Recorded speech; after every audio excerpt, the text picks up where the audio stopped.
శాంతిపురం మండలంలో తమ్మిగానిపల్లిలో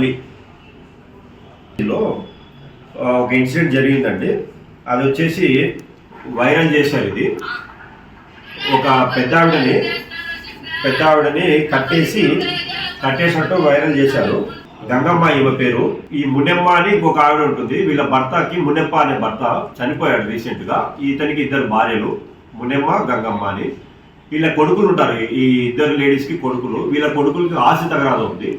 ఈ గంగమ్మ కొడుకు సురేష్ అనే అబ్బాయి ఏం చేశాడంటే, ఒక వ్యక్తి ఇచ్చిన ఉచిత సలహా పైన ఈ సురేష్ అనే అబ్బాయి వాళ్ళ సొంత మదర్ని పోలు కట్టేసి ఆ వీడియో తీసి ఎవరైతే సజెస్ట్ చేశారో ఆ వ్యక్తికి పంపించి ఇమీడియట్లీగా ఇది వైరల్ చేశారు.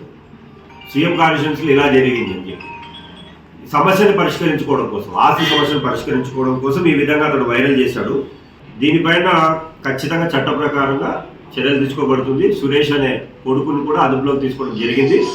ఇప్పుడు ఎఫ్ఐఆర్ కూడా రిజిస్టర్ చేస్తున్నాం. ఇతనికి ఇటువంటి చావు తెలివితేటలు ఇచ్చిన అతన్ని కూడా టుమారో నెక్స్ట్ డే ఖచ్చితంగా అరెస్ట్ చేసి జైలు పంపిస్తాం.